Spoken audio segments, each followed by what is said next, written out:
currency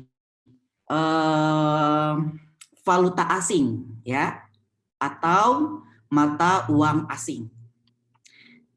Kalau berdasarkan RPS, ya, hari ini materi cuma sedikit, ya, hanya membahas foreign currency transaction, ya. Sebenarnya foreign currency ini ada foreign currency transaction dan ada foreign currency financial statement. Ternyata di RPS-nya dibagi 2 minggu, ya.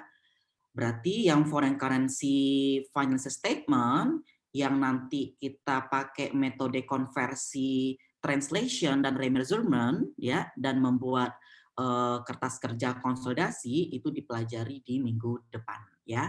Ya, hari ini kita fokus ke foreign currency transaction konsepnya. Transaksi mata uang asing atau transaksi dalam valuta asing.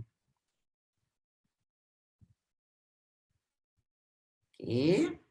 Ya, tujuan dari mata kuliah ini, mahasiswa diharapkan mampu mencatat transaksi dalam valuta asing, ya. Kita tahu sekarang di dunia global, ya, nggak hanya perdagangan antara sesama negara Indonesia, ya, tapi antar negara. Negara Indonesia jual beli sama Amerika Serikat atau negara lainnya. Halo, suara saya kedengaran jelas? Mau izin bertanya dulu, Pak. Kenapa ya?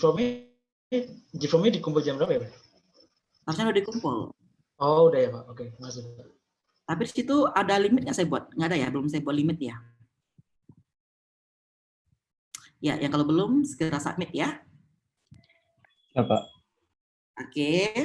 Nah, kita mengacu standar di Indonesia yaitu PSAK 10, pengaruh perubahan kurs valuta asing, ya. Anda punya PSAK nggak? 627. Tahu PSAK kan ya? Seperti ini kelihatan nggak?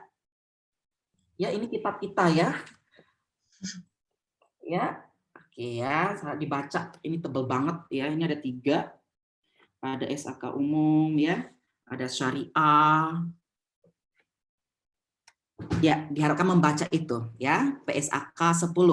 Nah, di dalam PSAK 10 tujuannya entitas dapat melakukan aktivitas luar negeri dalam 2 cara ya. Entitas mungkin memiliki transaksi dalam valuta asing atau memiliki kegiatan usaha luar negeri. Jadi dikatakan aktivitas luar negeri itu ada 2. Yang pertama memiliki transaksi dalam valuta asing atau yang kedua memiliki kegiatan usaha luar negeri. Nah, di dalam materi ini, di dalam PSAK 10 disebutkan bahwa permasalahan utama adalah kurs mana yang digunakan dan bagaimana melaporkan pengaruh dari perubahan kurs dalam laporan keuangan. Nah, nanti kita akan ngomongin kurs. Sebenarnya kurs ini kan sudah familiar ya bagi Anda ya, nilai tukar.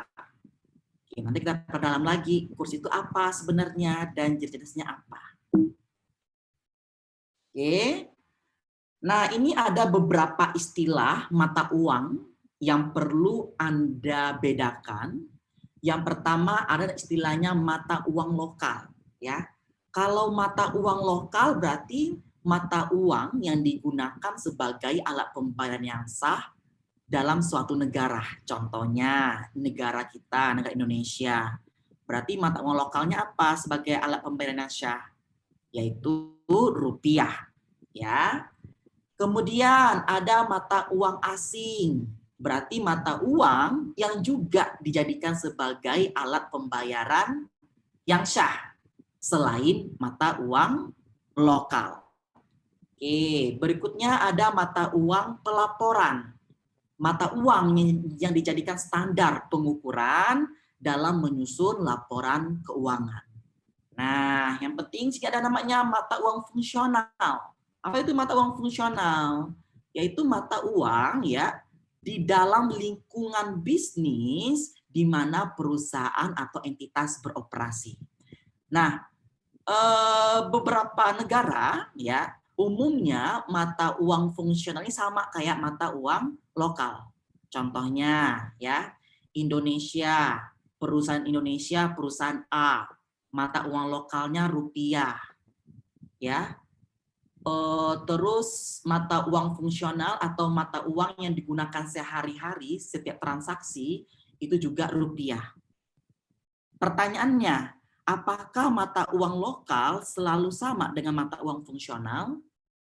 Tidak, ya. Ada juga mata uang lokalnya berbeda dengan mata uang fungsional. Ya, jadi mata uang fungsional ini dipengaruhi oleh beberapa faktor. Ya, kalau sesuai dengan PSAK 10 itu, yang pertama untuk menentukan mata uang fungsional itu ya, mata uang yang paling mempengaruhi harga jual. Itu yang pertama. Yang kedua, mata uang ya yang mempengaruhi biaya tenaga kerja, biaya bahan baku dan biaya lainnya. Ya, dan masih banyak lagi faktor yang mempengaruhi penetapan mata uang fungsional ini. Oke, ini transaksi mata uang asing atau jenis transaksi dalam valuta asing. Yang pertama ada jual beli barang atau jasa yang didenominasi ya atau diselesaikan atau ditetapkan harganya dalam valuta asing. Yang kedua, transaksi meminjam atau meminjamkan uang yang utang atau piutang yang didenominasi dalam valuta asing. Yang ketiga, transaksi memperoleh atau melepas aset yang kewajibannya didenominasi dalam valuta asing. Ini yang kita pelajari nanti contoh soalnya bagaimana. Dan bagaimana kita mencatat transaksi tersebut. Nah, ini kurs. Kurs itu apa? Nilai tukar. Kurs itu merupakan rasio pertukaran dua mata uang. Ya, jadi rasio pertukaran. Jenis kurs ada kita sebut dengan spot rate atau kurs spot. Apa itu kurs spot? Kurs realisasi segera atau kurs yang berlaku pada saat transaksi terjadi. Ya, itu spot rate. Berikutnya ada istilahnya closing rate atau kurs penutup, yaitu kurs spot pada akhir periode atau kurs pada tanggal neraca. Ya, ada lagi istilahnya historical rate atau kurs historis, kurs yang berlaku pada transaksi yang sudah terjadi. Ya, nah. Jadi jenis kurs ada spot rate, ada closing rate, ada historical rate. Kemudian di dalam transaksi falas kita juga harus membedakan yang namanya DER dan IR ya. Kita sebut dengan kuotasi atau perubahan nilai tukar ya. Apa itu DER? Yaitu direct exchange rate atau nilai tukar langsung. Maksudnya seperti apa? Artinya jumlah mata uang lokal yang dibutuhkan per satu unit mata uang asing. Contoh, $1 US sama dengan Rp15.000. Artinya untuk memperoleh $1 US ya membutuhkan Rp15.000. Itu kita sebut dengan DER. Kalau IER ya, indirect exchange rate atau nilai tukar tidak langsung, yaitu jumlah mata uang asing yang dibutuhkan per satu unit mata uang lokal. Contoh, Rp1 ekuivalen 0,0000769 dolar Amerika.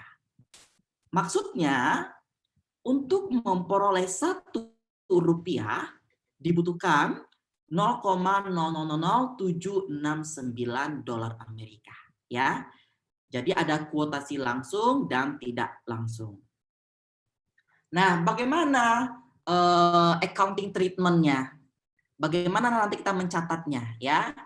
Pengakuan awal. Ya, ketika pengakuan awal ketika saat terjadi transaksi menggunakan mata uang fungsional dengan kurs spot. Nah, berikutnya, pengukuran berikutnya, kalau post moneter diukur pada kurs penutup. Ya, kalau post moneter, non moneter kan sudah dipelajari ya di AKM ya. Post moneter, baik aset dan liabilitas. Contohnya apa? Account receivable gitu ya. Account payable. Nah, itu contoh post moneter ya. Post non moneter diukur pada biaya historis menggunakan kurs tanggal transaksi. Kalau post non moneter diukur pada nilai wajar menggunakan kurs ketika nilai wajar ditentukan ya, seperti sekuritas ya. Post non moneter pada historis contohnya inventory dan lain-lainnya. Nah, ini sebagai contoh soal ya.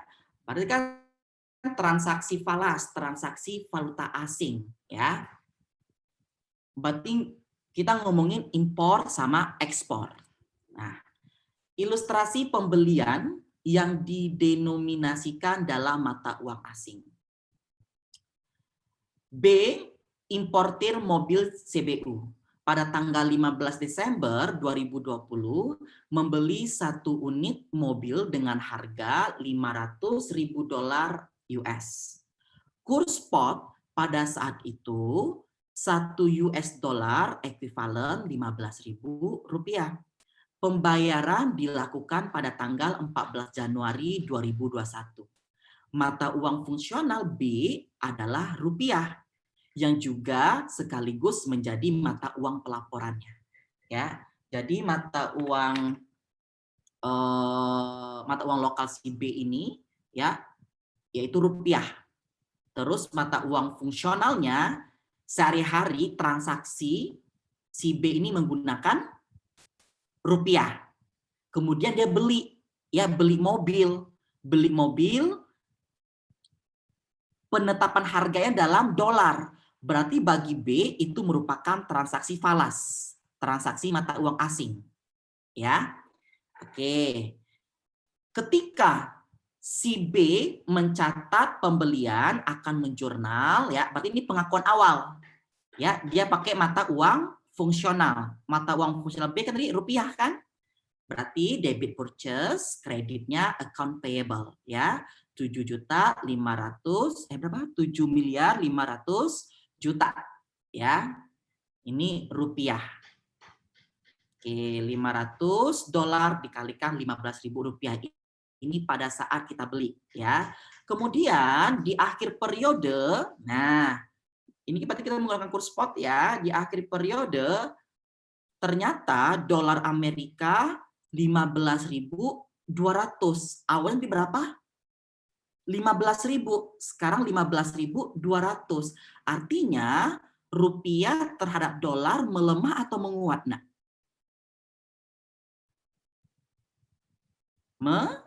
Melemah. Ya. Kalau naik kursnya berarti dia melemah ya? Iya. Nah, melemah. Tadinya utang kita berapa? Dengan kurs 15.000. Utang kita kan 7,5 ya. Sekarang di akhir periode kursnya naik 15,2. Berarti sekarang utang kita jadi berapa? 7,6, betul nggak? Iya kan? Nah, berarti kita mengalami kerugian.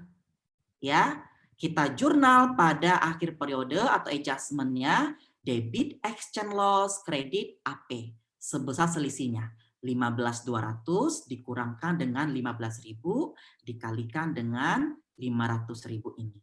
Ya, jadi ada kerugian selisih kurs 100 juta. Nah, exchange loss ini ya karena selisih kurs kita masukkan ke laporan laba rugi tahun berjalan ya, bukan ke OCI, tapi ke laporan laba rugi tahun berjalan. Nah, pada saat penyelesaian, yaitu pada saat tanggal 14 Januari, nah, ternyata kursnya juga melemah 15.300. Ya, 15.300. Berarti utang kita semakin naik dong, benar nggak? Berarti kita semakin rugi. Ya, oke. Tadi utang kita berapa? 7,6 ya. Berarti kita rugi berapa sekarang? 50. Dari mana?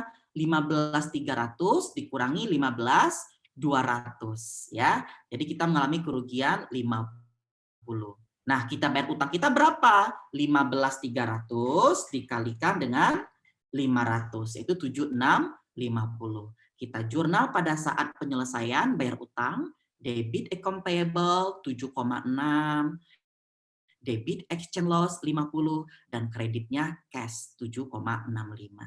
Ya, itu pembelian. Enggak susah ya materi ini ya. Oke. Nah, sekarang penjualan. Ya. Penjualan, tadi kita beli, sekarang kita jual. PT Rotan Indah menjual furniture dengan bahan baku rotan ke Inggris. Nilai penjualan pada bulan November 2019 sebesar 3 juta pound sterling. Kurs spot pada tanggal tersebut 1 pound sterling sama dengan ekuivalen 19.500. Pembayaran dilakukan pada tanggal 30 Januari 2020. Mata uang fungsional PT Rotan Indah adalah rupiah yang juga sekaligus menjadi mata uang pelaporannya. Nah, pada saat pengakuan awal, berarti kita kan pengakuan awalnya pakai mata uang fungsional ya. Berarti AR pada sales ya, menggunakan kurs spot. Berapa? Yaitu 3 juta dikalikan dengan 19.500. Dapat 58,5. Ini AR pada sales ya. Di akhir periode ya, 31 Desember ternyata kurs pound sterling itu 19.200. Tadinya berapa? 19.500. Berarti kursnya melemah atau menguat? Dari 19,5 ke 19,2. Berarti menguat kan? Menguat. Kita dari sisi yang punya piutang. Berarti piutang kita berkurang. Kalau piutang berkurang berarti kita ada rugi. Beda tadi yang punya utang, ya. Oke, berarti ada kerugian sebesar 900. Ya, 19,5 dikurangi 19,2 dikalikan dengan 3 juta tadi, ya. Jadi ada selisihnya 900. Nah, ini juga masuk ke laporan laba rugi. Oke, pada penyelesaian atau pada saat penagihan ternyata kursnya 19.450. Tadinya berapa? 19.200. Berarti kursnya melemah ya. Berarti rupiah terhadap pound sterling itu melemah. Nah, dari sisi yang punya piutang itu mempunyai atau mengalami keuntungan gain ya sebesar 750. Oke. Hanya itu materinya ya. Coba kita latihan soal. Saya juga bingung nih RPS-nya seperti itu ya. Tadinya saya mau masuk ke translasi dan remeasurement ya, PSAK 63. Coba lihat di situ ada enggak soal di LMS?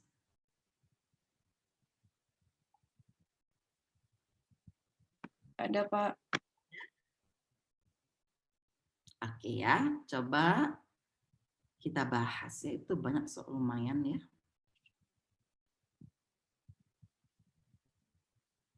Oke, saya langsung ini saja.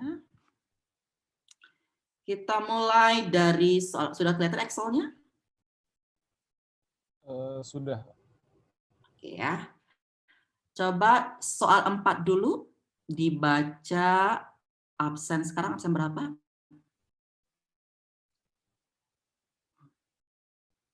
Tanggal berapa sekarang? Tanggal 12, Pak. 12. Ya, absen 12, tolong dibaca, Nak.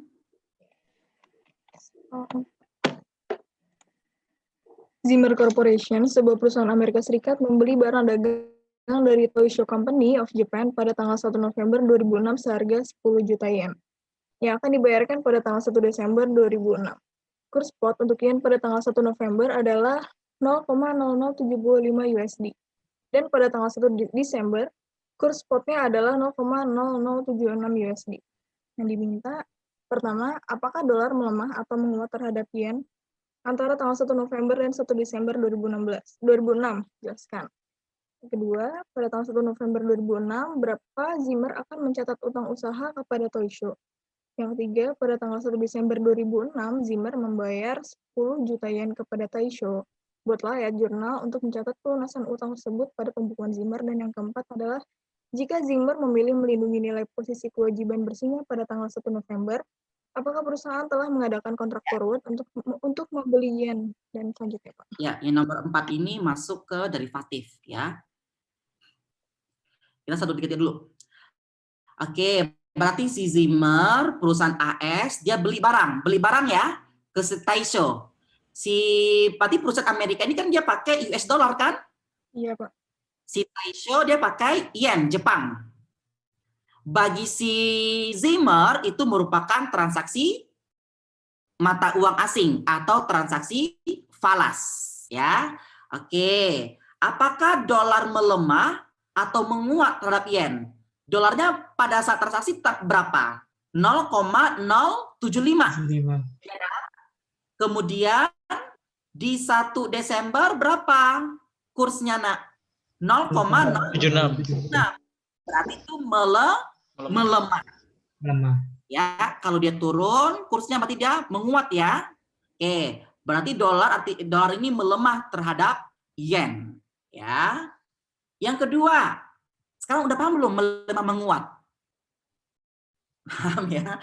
Yang kedua, pada tanggal 1 November 2006, berapa Zimmer akan mencatat utang usaha? 1 November ini kan pada saat terjadi transaksi kan, waktu beli. Ya kan? Tadi kata PSK 10 gimana? Menggunakan mata uang fungsional dengan kurs spot. Ya. Apa di kurs spot? Kurs realisasi segera atau kurs yang berlaku pada saat terjadinya transaksi ya.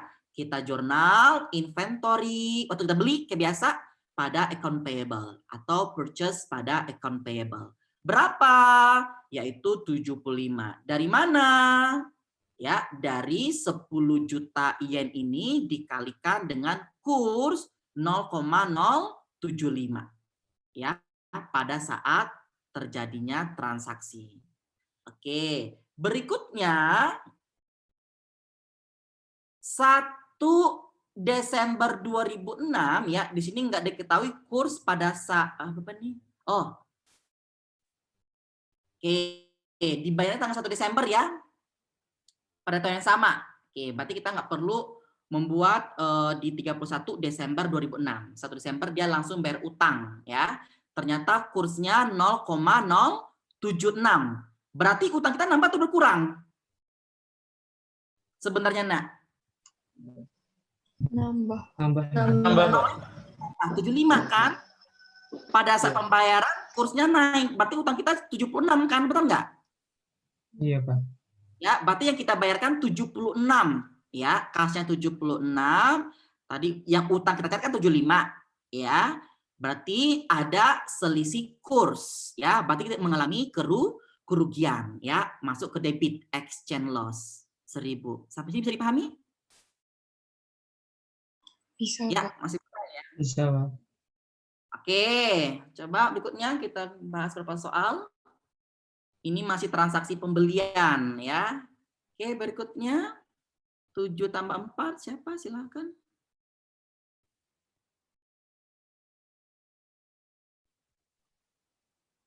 Absen 11. 12 ya? 12 tambah 4, absen 16. Siapa absen 16? Absen 16. Siapa?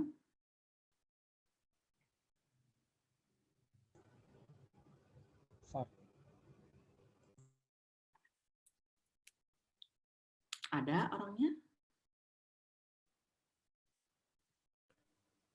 Nomor 5 dari Tes. Ah ya. Oh maaf coba. Pak, saya tadi belum on mic. Oke. Farhan baca dulu. Oke, soal 3. Soal 5. Oh ya, soal 5.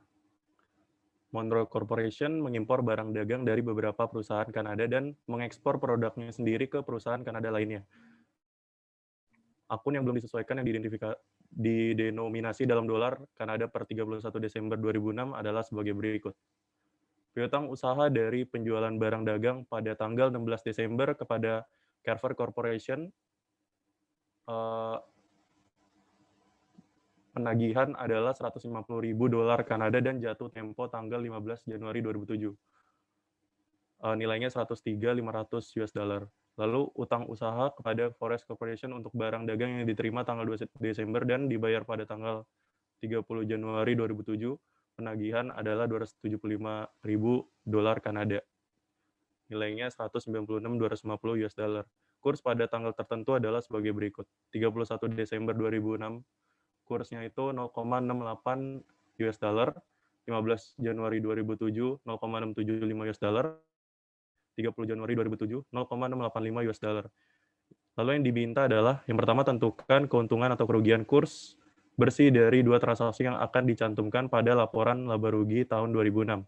Yang kedua, tentukan keuntungan atau kerugian kurs dari penyelesaian dua transaksi yang akan dicantumkan pada laporan laba rugi Monroe tahun 2006. Oke, ya. Berarti ini ada transaksi piutang dan utang, ya.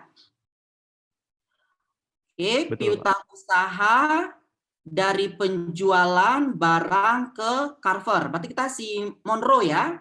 Monroe mengimpor barang dari beberapa perusahaan Kanada dan mengekspor produknya sendiri ke perusahaan Kanada lainnya. Akun yang perlu disesuaikan yang didenominasi dalam dolar Kanada per 31 Desember 2006 seperti berikut. Oke, kalau piutang berarti kan transaksi penjualan ya? Ya kan? Ini piutang usaha dari penjualan barang ke Carver ya. Itu 103.500.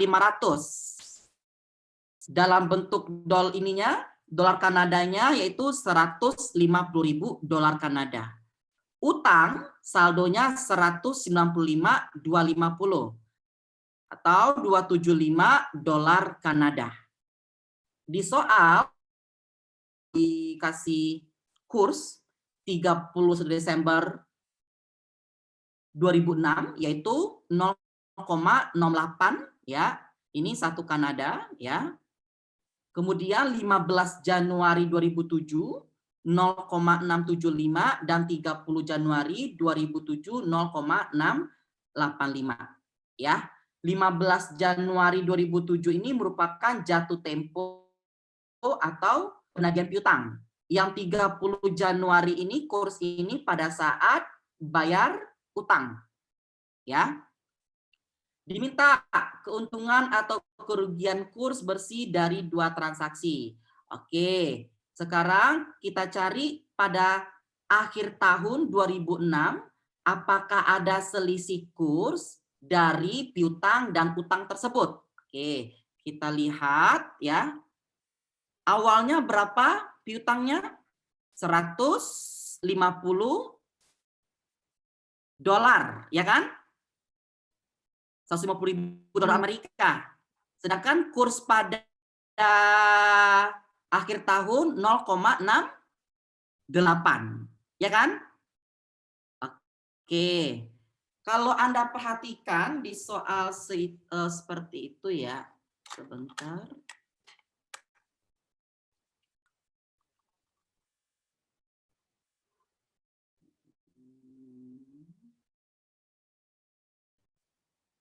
Nah, berarti ini ada exchange loss sebesar 1.500 ya. Dari mana? 1.500 nak. Ini kan tadi 103 ya. Oke, coba kita perhatikan 0,68 kurs akhir tahun dikalikan sama 150 berapa nak? 102.000. 102. Tadi awalnya berapa nih piutangnya? 103. Iya kan? Iya, Pak. Utang kita sekarang dari tanggal 16 kan 103. Di akhir tahun nurun 102. Menurut Anda piutang kita berkurang kan nurun. Rugi atau laba? Rugi, Pak. Rugi, ya. Berarti bisa kita buat di sini sama dengan 103 ya. Dikurang dengan 0,68 dikalikan dengan 150.000 ya. Berarti ada rugi selisih kurs ya terhadap penurunan piutang. Nah, untuk utang awalnya utang kita berapa? 195 250 kan? Iya, Pak. Kursnya 0,68. Coba berapa penurun utangnya nurun atau naik? 0,68 dikali 275 187. Iya. Berarti utang kita turun kan dari 195? Iya, Pak. Berarti ada exchange gain. Coba dikurangi 195,25 8,250 ya. Oke, berarti ini gimana cara carinya tadi?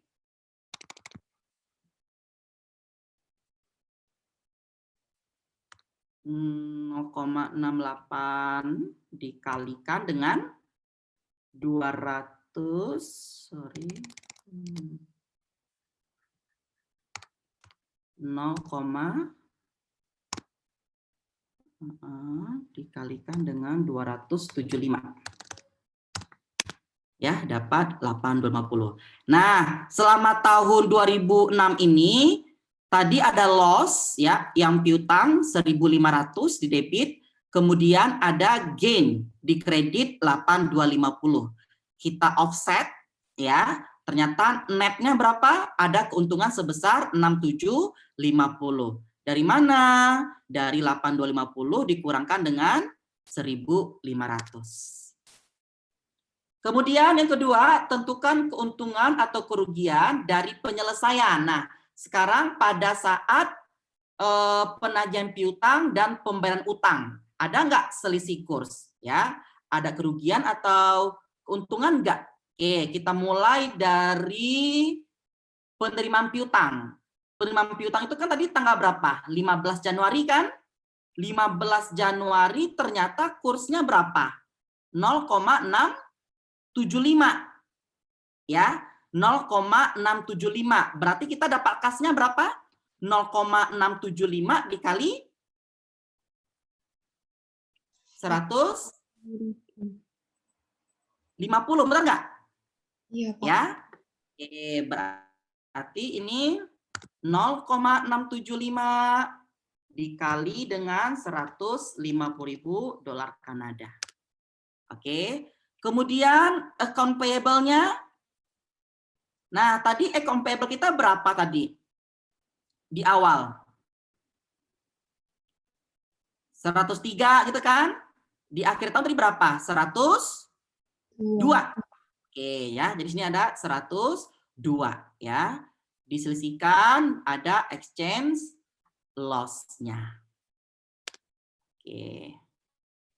Nah, untuk utang kursnya tanggal 30 Januari 2007 0,685. Berarti kita bayar utangnya berapa? 0,685 dikali 275. 188,375. Nah, ini cash-nya ya. Berarti 0,685 dikali dengan 275 dolar Kanada. Tadi account payable-nya berapa? 187 ya. Jadi ada exchange loss-nya 1375. Nah, ternyata setelah kita offset ya, loss 750, loss 1375. Berarti juga loss bersihnya selama 2007 ini ya. 2125. Oke, ya, masih mudah ya karena jual beli doang transaksinya. Berikutnya soal ke-6. Coba absen 20.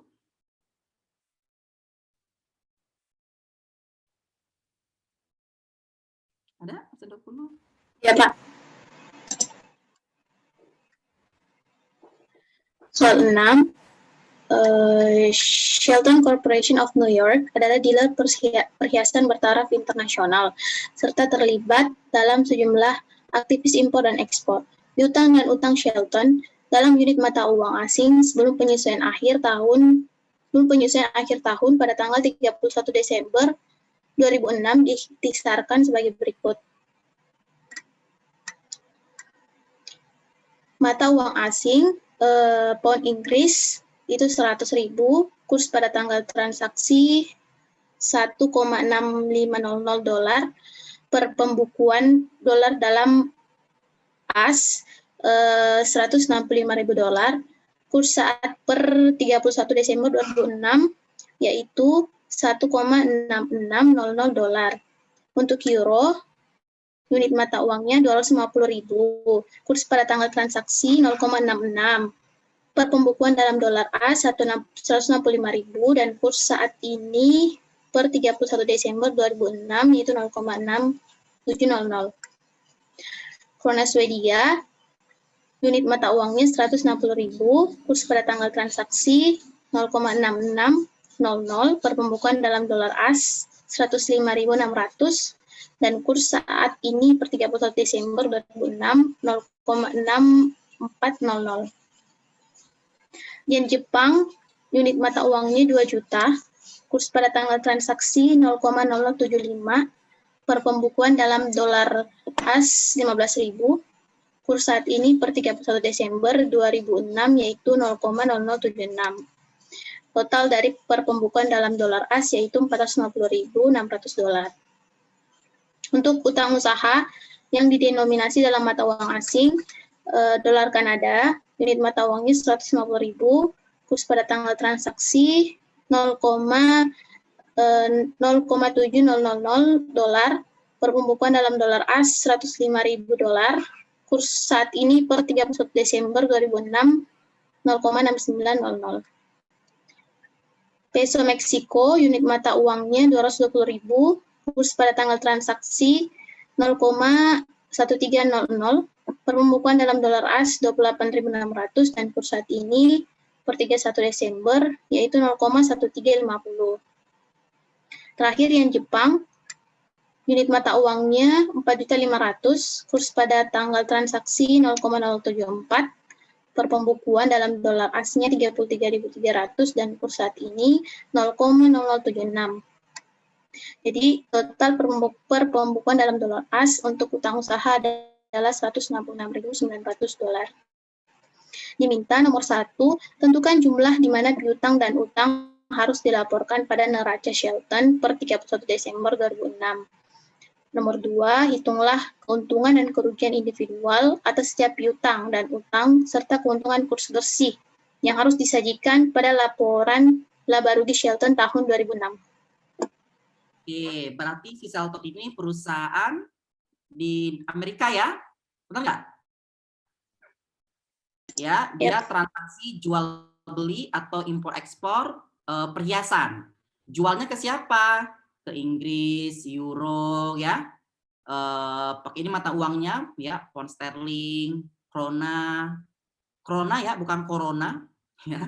Yen Jepang, utangnya ini bisa lihat ya, peso, yen, dolar Kanada. Oke, sama konsepnya nak. Dimintanya jumlah piutang dan utang yang harus dilaporkan di neraca. Berarti kita pakai kurs pada saat tanggal neraca. Gitu ya. Oke. Di sini kita lihat kurs berapa tadi? Pound Inggrisnya 100.000. Sedangkan kurs neracanya berapa? 1,66. Tinggal dikalikan aja. Ya, 100.000 dikalikan 1,66. Oke. Begitu juga untuk euro 250 dikalikan 0,67 ya. Jadi nanti ketemu jumlah piutang 451.100 ya, tinggal dikalikan sama kurs neraca. Untuk utang gitu juga. Nah, utang berapa? Contohnya dolar Kanada 150.000, kurs neracanya kapan? Ya tinggal 31 Desember ya. Berapa? 0,69 ya, dikalikan aja 150 dikalikan dengan 0,69 ya. Oke, jadi utang usahanya yang dilaporkan yaitu 167.400. Oke, itu nomor 1. Nomor 2, hitung keuntungan dan kerugian individual. Oke, diminta individual. Kalau dia secara keseluruhan, kalau piutang, awalnya berapa piutangnya? 450, 600. Ya, 31 Desember berapa piutangnya? Naik 451, 100. Berarti ada exchange gain sebesar berapa itu?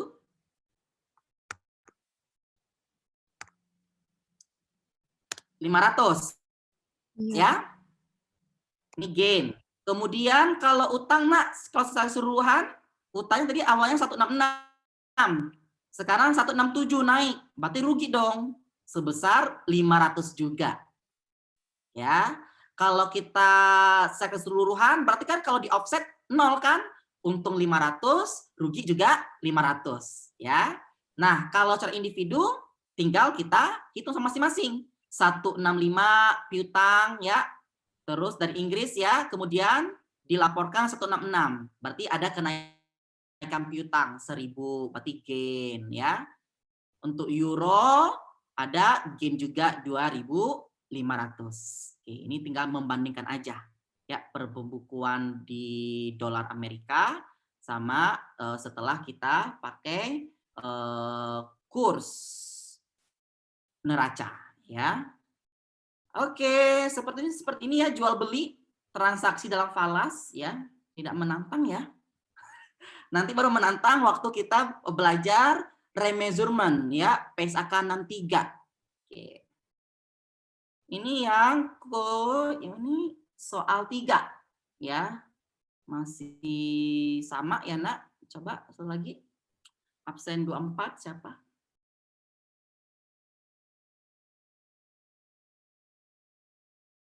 Saya, Pak. Dulu.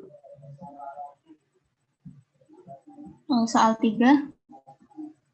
American TV Corporation melakukan 2 transaksi dalam valuta asing selama bulan Desember 2006 sebagai berikut.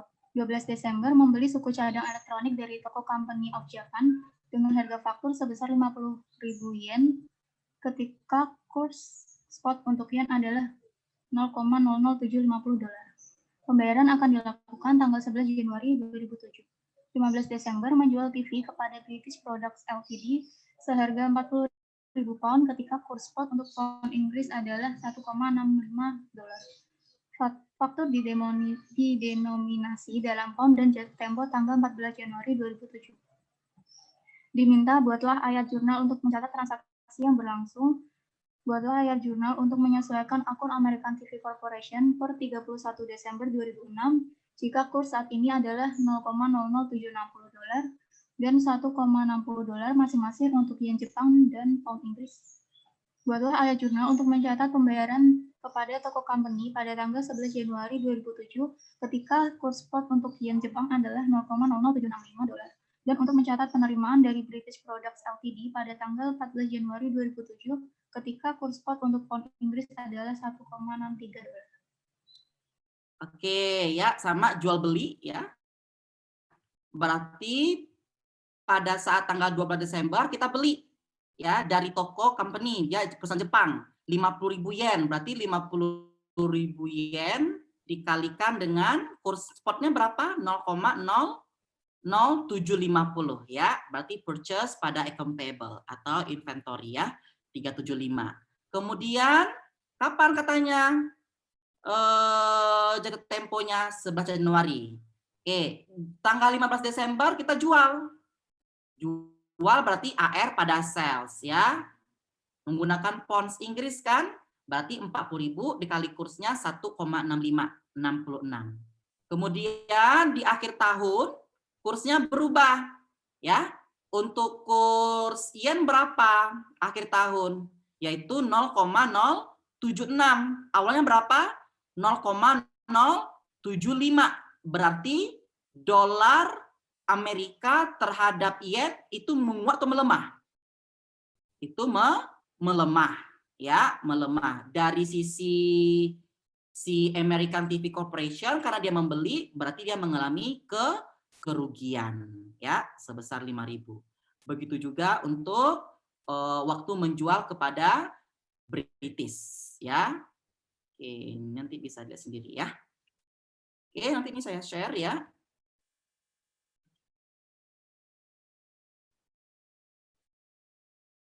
Oke, cuma itu ya kalau di RPS ya. Makanya transaksi untuk AKL2 ini enggak susah ya.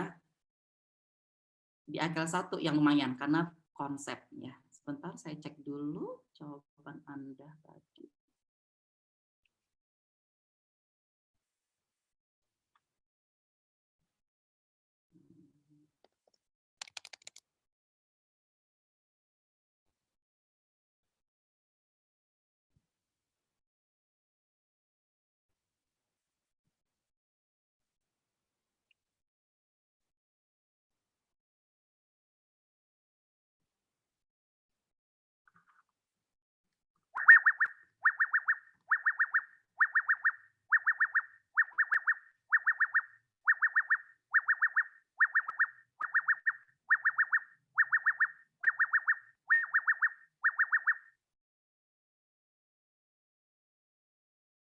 Anda dengar bunyi alarmnya?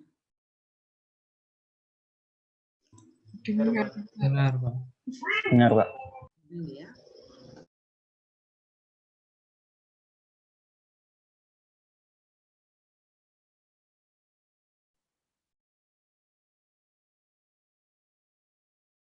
Tadi waktu isi G-form keluar nilainya nggak sih?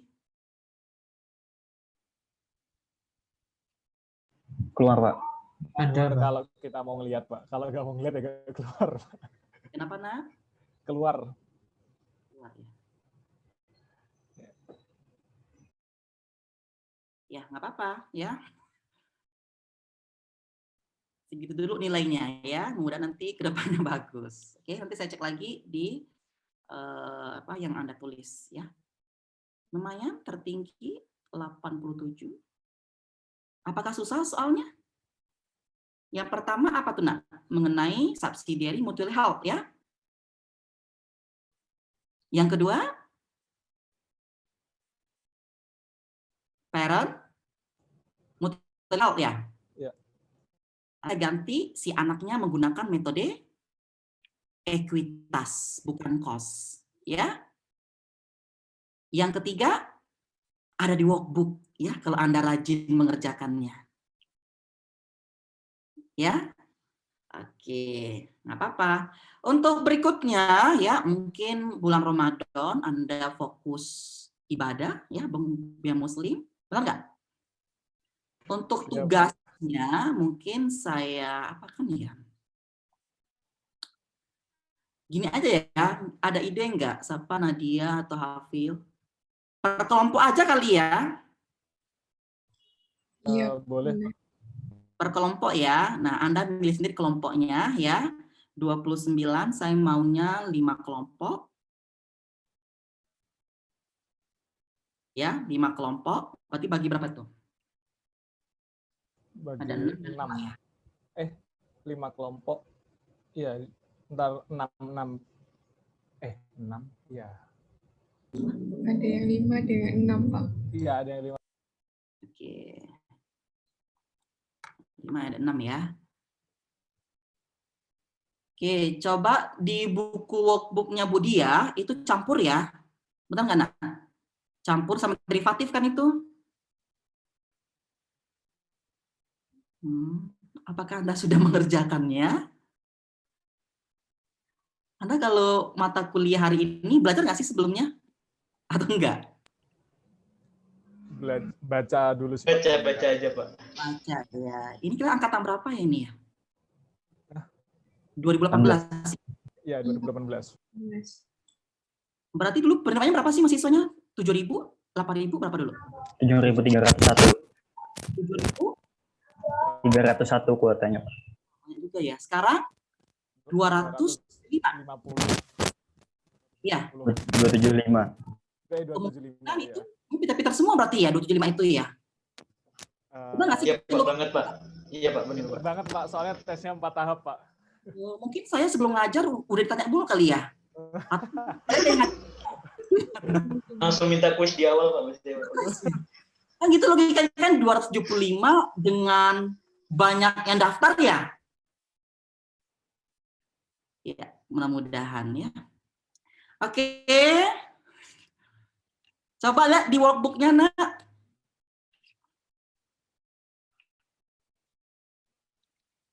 Halaman berapa itu ya? Halaman 37, Pak. 37 ya. Cari yang ini aja, yang ada transaksi falas. Berarti soal 1, soal 2, soal 3, soal 4, soal 5, 6, 7, dan 8 ya. Jawabannya singkat ya kayak tadi ya. Kita belum butuh kertas kerja, belum butuh kertas kerja translasi, belum butuh kertas kerja remeasurement ya.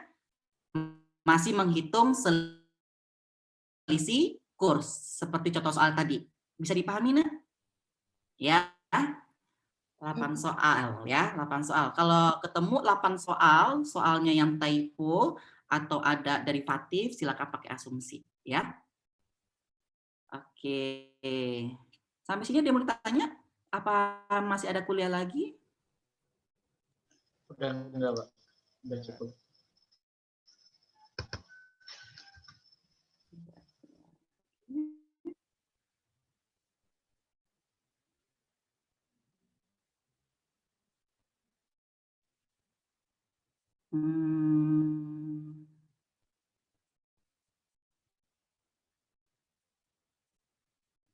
Kuisnya juga lumayan menyedihkan ya. Ya, paling rendah 16 ya. It's okay. Wah, nanti naik ya di foreign currency quiz berikutnya. Amin. Amin, insyaallah. Nggak ketemu di formnya Pak, di Excel-nya ketemu tapi di formnya nggak ada. Gimana maksudnya? Ada di pilihan, Pak. Ya mungkin beberapa nggak ada di kita ngerjain ketemu angka gitu, tapi ternyata di pilihan formnya nggak ada angka itu gitu. Masa nggak ada sih, Nak? Nah, berarti salah. Ya, mungkin kita yang salah ya. Makanya itu. Oke.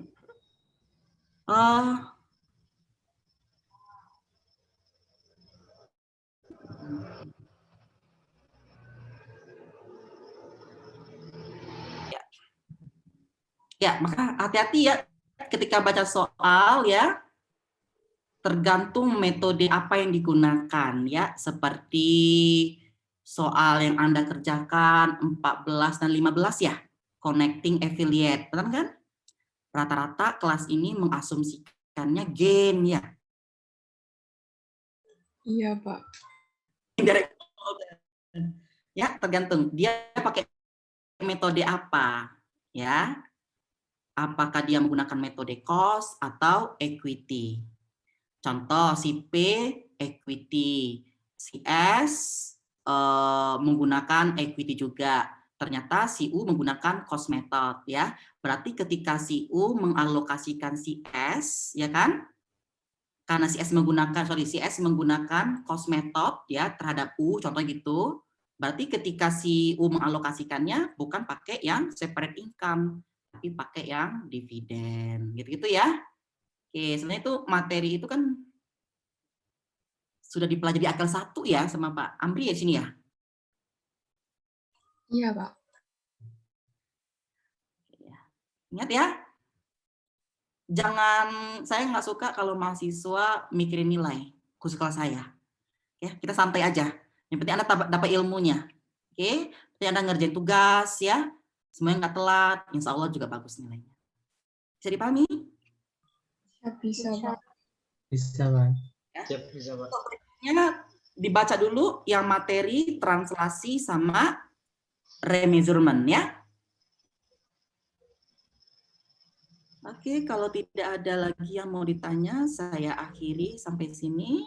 Assalamualaikum warahmatullahi wabarakatuh. Waalaikumsalam. Waalaikumsalam. Waalaikumsalam warahmatullahi wabarakatuh. Terima kasih, Pak.